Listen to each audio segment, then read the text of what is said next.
Welcome to the Mile High Podcast. I am your host, Dr. Daniel Knowles.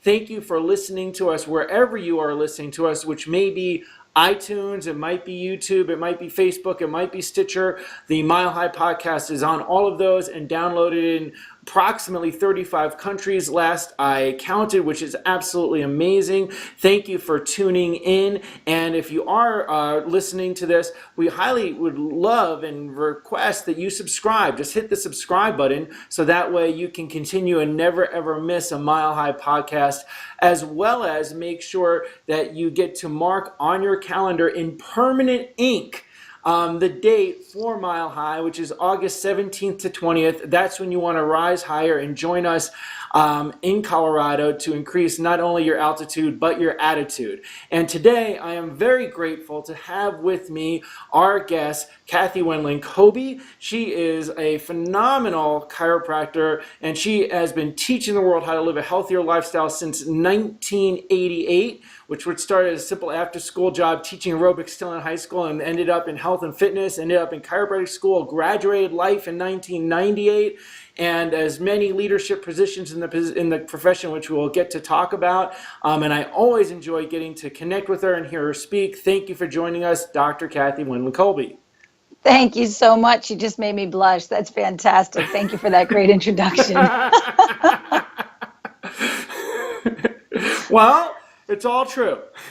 And it's true, but I don't normally talk about me, so thank you. I appreciate that.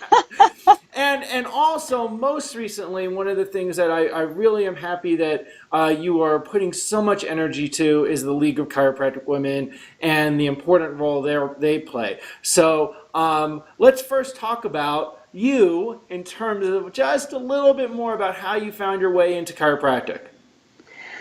All right, but I don't like talking about myself, so forgive me if I sound a little funny. But basically, I had that typical pathway that so many of our patients get into our offices. I got into a car accident. I actually got hit by a tractor trailer. I was about 18 years old, on top of the world. Life was going good. I was a fitness competitor. I was a professional model. I was teaching aerobics. I was a personal trainer. You know, life couldn't have been any better. I was on my way out to the Hamptons out in Long Island for the weekend to go set up my house out there for the summer, and got hit by a tractor trailer. And my entire world just came crashing down and stopped. You know, I went from being this super duper athletic, fit, very, very energetic, go get 'em kind of person to I bent over to pick up my towel when it fell off getting out of the shower, and I got stuck there for 3 hours and had to wait for somebody to come home. Fortunately, it was my sister, which, I mean, if you can imagine how embarrassing that is as a teenager, I couldn't get up from that position. And it was the first time in my life that I realized that when people would come into my fitness classes and say silly things like, I can't do that, it hurts, and I would just kind of laugh and think they were crazy in my head, and I would just say, just do it anyway, suck it up. All of a sudden I was that person, you know, that I physically couldn't do things. And over the course of the next 20 months, I went to everybody, you name it, massage therapist, physical therapist, chiropractor, orthopedic surgeon, neurologist, biofeedback, pain specialist. You know, I went to everybody. The chiropractor never actually educated me about chiropractic, but I learned what I didn't want to do. And the more I learned about chiropractic, something just felt right. I really didn't understand chiropractic, but I came down to Marietta, Georgia, checked out the school, and made a decision on the spot that I was going. Still didn't know what chiropractic really was, because like I said, I didn't have a great chiropractor, but getting to the school and getting around people and really, like, in the very beginning, getting dipped with the philosophy, listening to Dr. Sid. Oh my God, I'm getting goosebumps right now, because the light bulbs just went off. Like, this is exactly what how I've been living my whole life. I just never knew that it was chiropractic. Right. Yeah. I get it. And, you know, I had similar experience myself, and so did my wife, Rochelle. You know, big thing, shift, and then it was such a life-changing thing. And so many people find their way into chiropractic as a profession that way, but also so many people find their way into our offices along the same way. So now you've practiced for how many years? Well, if we do the math, I don't know. I think I'm coming on to like my 18th year in practice. I just sat in the December graduation, and I don't normally sit through graduation. And it dawned on me that I had graduated in December, 1998, and here it was December 2016. First time I sat through a graduation, so 18 years. Yeah, Wow. I just had that thing. I had a December graduation from Sherman, and I saw that I just had 20 years. I was like, whoa, it's kind of hard to fathom. Right. However, in that time, you've helped a ton of people, you've changed a lot of lives, and you have a lot of experience to share that people could learn from and to improve their learning curve. What's for just helping people get some takeaways right off the bat, what are some things that you'd recommend to people who are new in practice, or maybe a couple years in, that were like big things that helped you out in practice? I would say the biggest recommendation I can give everybody is that go find a mentor. Your life will be so much drastically different, so greatly improved if you find someone that's done it and can show you the way. Because I could tell you, I didn't have that. And I struggled. I mean, I made every mistake you could possibly make in my first 5 years in practice because I had no one to help me. Mm-hmm. But what that taught me is that I now have this burning desire to help other people so that they don't make that mistake. Because I can only imagine where I would be, where my practice would be, where chiropractic, the profession, would be if I didn't spend 5 years figuring things out and I was able to get really involved and help people sooner. So go find a mentor. Find someone that practices the way you want to practice. Find someone that has the philosophy that either you want or you already have, but find someone who's rock solid in their principle, in their philosophy, in their practice, in the way that they're communicating the message to their patients and to the public, and mentor with them. Let them help you. You don't necessarily need to find someone who is coaching 500 people, although that's probably great too. If they don't resonate with you, though, that won't work. You need to find someone that you click with and that you're willing to learn from. Yeah, Anthony Robbins always says success leaves clues. So like if you have someone that's doing something that you want to do better than you or where you want to be, that's a great place to start, whether it's a coach or just a friend or a colleague or an associateship. And I did the same thing as you. I just kind of went at it myself, and you lose a couple of years when you do that, to say the least, of momentum that you could have. And I agree with you wholeheartedly. So tell me now, the leadership of the League of Chiropractic Women, Patty Giuliano, Kim Setzel are presidents. You have an incredible board. What are some things? Why the LCW? You know what? I'm so glad you asked me that, because that comes up periodically. Why do we need an organization dedicated to women in this profession? And the reality is, as whatever you identify yourself as, you could probably look at another group, however they identify themselves, and say, why do they need their own organization? I mean, can't we all just get along, right? And I'm all for that. Can't we all just get along? But the realization in a lot of women's mind had been formulating and coming together that women just weren't really represented in our profession. We weren't really acknowledged. We weren't really given opportunities. So if women aren't given opportunities, then why not create opportunities where none exist? And I can tell you that anyone that's ever heard me speak, especially when I speak at an LCW event, I always pay such a huge tribute to Jeannie Ohm and Sharon Gorman. I mean, I love them. I appreciate them. I respect them. But coming up in chiropractic, when I was going to school, and mind you, this didn't dawn on me when I was a student. It didn't dawn on me until recently. There were never any women speakers other than Jeannie or Sharon.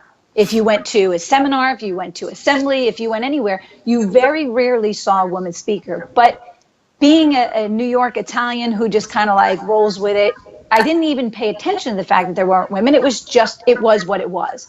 And then as I started going to seminars into my early years of practicing, the same thing. You really didn't see a lot of women on stage, but maybe I just chalked that up to women weren't interested in speaking. I, however, was a professional speaker outside of chiropractic, and I always spoke outside of chiropractic, but I never spoke in the profession, and I almost didn't want to until the opportunities started coming, and then they just started coming rapid fire. Well, it was around the same time that LCW was starting, and one of the reasons it was starting is because women's voices weren't being heard. Women are very rapidly becoming 50% of our profession, and in the next 5 to 10 years, women in the profession will actually outnumber the men in the profession. But like most fields that are dominated with women, such as nursing or secretarial work, when you look at any type of seminars, any type of representatives, any kind of speakers in those fields, they're typically not women even though those are women-dominated professions, they're typically men. Well, in chiropractic, as the number of women that are entering school and entering the profession was increasing, the number of women on state boards, on state associations, on stages around the profession was not increasing. It was actually staying the same. And we looked at it and we said, maybe women think that they don't have the time. Maybe women think that they don't have the skills. Maybe women think that, their voice isn't loud enough or as important enough. So how do we mentor them? How do we make sure that they feel confident, comfortable, that they can afford the time to go and commit to state associations, state boards? How do we make sure that they know that this is even a possibility for them? So one of the big pushes for me through LCW as the vice president of programming is I want to make sure that women learn how to use their voice, that they learn how to express the chiropractic message, they can share it with their patients, with the public, that they can help mentor and educate other doctors. So we're really in a big push to getting women to make sure that they get their voices heard on stages or in their community or in different organizations and associations so that they can start having a seat at the table and a say in the conversation. I think it's important. One of my good friends, Pam Jarbo, she has always said, the men have led our profession to where it is, and they've done a great job, but the women are going to help nurture the profession into what it becomes over the next 50 or 100 years. Not that we're going to take the role of the man, we're just going to be assisting. So I think it's going to be more of a collaboration, and I think we're going to see the profession truly grow and reach the masses in the next 20 to 50 years. Well, and another thing is that I don't know if people realize this. You may know the numbers more accurately than me, and if you do, please share. But my understanding is actually the percentage of women in chiropractic schools now may be outnumbering men, if I understand that correctly, or it's really close. It is, if it's not already outnumbering, it's very close. But the projection is 2020, the scales tip. And by 2030, the profession will actually tip to about 60% women. Right. That's the statistics, the most recent ones that I've heard. Yeah, and I've heard I've heard the same kind of thing, and so I agree with you 100% in that nature has to be more whole, more complete than one-sided as it has been, which will be really wonderful for chiropractic and also really wonderful for the patients that we serve, which is why we all do this. Right? So, right. Absolutely. And you also do a lot of different types of training programs in addition to practice. And people always like, how do you do all these things? I know, I hear that too. Share some of the things that you're involved with right now. Oh my goodness. Well, I'll just tell you the personal aspect of it. I still teach aerobics 4 days a week. I teach group fitness. Wow. And I homeschool my kids, right?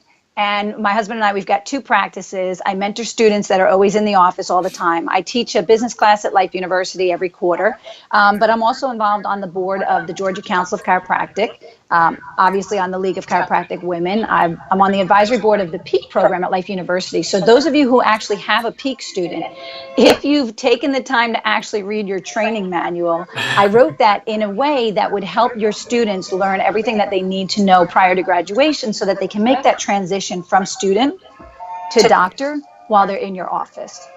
That's a big thing for me, really making sure that the students have an understanding of the business aspect of chiropractic, right? We want them to be principled. We want them to be philosophically based. That is so important. We want them to be excellent communicators. They have to know how to communicate the message of chiropractic. They have to be phenomenal adjusters. They can't get by with just oops, how'd that feel, They really have to be a phenomenal adjuster. But if they're going to own their own practice, they have to learn the business side of it, because otherwise they'll muddle through, they'll get frustrated, they won't be successful, and they'll give up on their practice and they'll blame the profession. And we don't want to see that happen. I want to see students hit the ground running and be ultra successful, taking from all of those people, all of those mentors, all of us who have the ability to share our experience so that they don't make the same mistakes we made and catapult even further forward. Right, absolutely. So when we were talking before, you said one of your favorite quotes was that people are where they are because of the choices that they've made. One, why do you like that quote? And really more so, especially talking about business classes, why would that be important what choices would be important for students or new grads? So the reason why I love that quote is my parents always taught us growing up that you could be anyone, do anything, and have everything you want in this world as long as you're willing to do what it takes. And it's about working. And I remember reading books as a child that when you got to the bottom of the page, it said, if you open the red door, go to page 8, but if you open the blue door, go to page 10. And then you went to that page. Do you remember those books? I Like do most people don't remember those books. And then when you went to that next page, you came up with 2 more choices. So you could read the same book 1,000 times and have a completely different outcome. That led me to understand that the choices you make all along determine the outcome. So if they determine the outcome in the book, when it's really not very significant, what kind of outcome do they determine in your life when your choices really are significant? And it's as simple as, when you get up in the morning, do you grumble and moan? Do you go get coffee and Pop-Tarts and soda and junk food? Or do you hit the ground running, ready to take on the day and really, conquer the world? It's everything you do all the time. Those decisions really shape who you become. So for the students, I try to teach them to not make decisions that they will spend the rest of their lives paying for. Don't graduate and think that you have to go in over your head and do a $150,000 build out. There's time for that later, and many of you will do that someday, but you don't need to do that today. Right now, when you're new in practice or you're new in your own practice, because maybe you've been working with someone else for a while, you need to get your hands on as many people as possible and educate your community so that you can truly have an impact. And if you're worried about paying for your build out or paying your overhead or paying, then doing them as dollar bills that need to be taken. And nobody wants that feeling. Your patients don't want that. Your staff doesn't want that. Nobody would willingly sign up for that type of care. So don't go in over your head. Go low budget, build your practice. When your practice is so big that you're busting out at the seams, then build your building or buy a building. And at that point in time, then when you own that real estate, which should be your big goal before building a beautiful build out in somebody else's rental unit, then you do that beautiful build out. That's when you do it, when you can afford to. Right. And that's so important. And now, people owe more than you and I owed, right? And so you have to be business wise. And everybody in their first 5 years, even if you're starting to build momentum, you have to still be smart. And you have to always be smart, but those first 5 years graduating, it's such an important thing because people can tell a mile away if your focus is something else, right? And the first thing that you gotta be focused on is that person in front of you and how giving them the best attention, best care you can is gonna impact their life and impact the planet through them. So, and if your headspace is somewhere else, it's a challenge, always.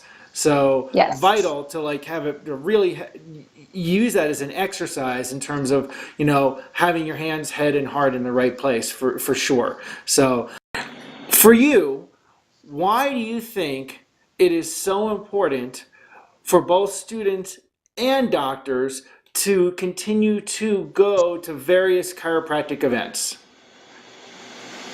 Because you have to get dipped, because the world gets on you. The garbage of out there gets on you, and you got to wash it off and scrub it off. And I think that when you go back to your roots, when you go to seminars and events around the country with different groups, don't just stick with one group because you'll only grow as far as that one group will allow you to, but go to different seminars and events and get the feeling and get the vibe and get the philosophy and the energy and the passion from other people that maybe you hadn't been exposed to before.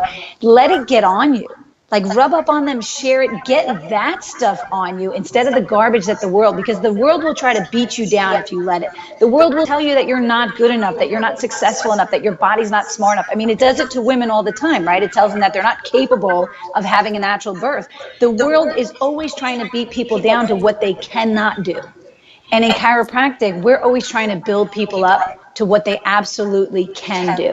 And when you go back to your roots, when you get back to seminars, when you get around like-minded people, when you bring your family and your spouse, your staff, and your children to these events so that you're raising up the conscious level of those people that are around you, helping you serve the community, then all of a sudden everybody wins because everybody's on fire for what it is that we do, why we do it, so that they can be empowered to serve more people and do it much better. You have to stay dipped. Yeah, absolutely. And I got to ask you this, if you agree or not. I tend to find that when I go to something, it's not just who's on stage. I get so much from the conversations in the hallway, the people that I talk to, that actually is just as important, the environment, the people I'm with, as what's going on stage. Oh, it absolutely is. I'm very fortunate, very blessed to have the privilege to speak on stages all over the world. It's not the speaking part that jazzes me up. It's the getting to know doctors around the world and getting to understand what their needs are so that I can speak into their needs so that we can help them achieve the next level of success. It's about getting to see what chiropractors in Scotland are experiencing, or Rome, or what they're experiencing in Amsterdam or England, or in Colorado or California or Seattle.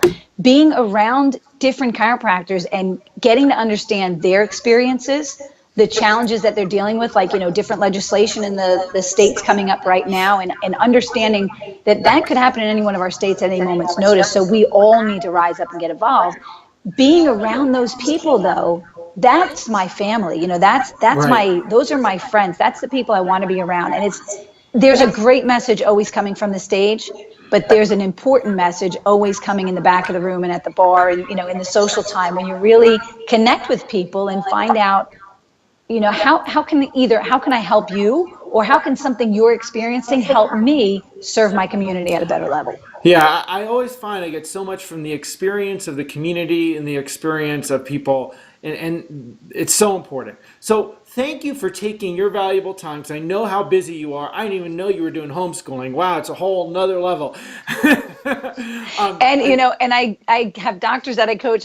When I get off the call with you, I'm coaching doctors, because I do coach a lot of women to become speakers, because if I'm going to put my mouth and my foot out there, then I got to put my money where my mouth is. And so I'm really working hard to train a lot of speakers to get out there and actually have the confidence in themselves, in their voice, and in their abilities to get out there and share the message. Right, and I'm so grateful you're doing that, because we always put so much attention at Mile High to making sure we have as high a percentage of male female male female ratio as we possibly can. So, and we're always looking for great people to speak, and you often send me suggestions, so I really appreciate that as well. You So know what I want to say? I do appreciate you and Rochelle, because from the beginning, you guys have always kept it very balanced. And anytime we've given you a suggestion, you guys are so gracious, and you put such a diversity up on your stage. I just absolute love and appreciation for that. That's fantastic. oh, thank you so much. I'll make sure she sees that. And she was sorry that she got to miss you at the last LCW, the retreat that you guys crossed paths. But We did. yeah, thank you for taking the time to be with us on the podcast, and thank you for all you do for chiropractic and for the LCW and for students and for doctors in so many levels. And we need more people that can take what their gifts are and help mentor other people. And that's one of the things I so appreciate about you. So Thank thank you. you. Thank you so much. Feeling is mutual. Thank you, everyone, for joining us on the Mile High podcast. Remember, if you enjoyed this episode, look for the other episodes, subscribe, and we look forward to seeing you at Mile High August 17th to 20th. Raise up your altitude and attitude. See you there. Like our page on Facebook, www.facebook.com/Mile High Chiro.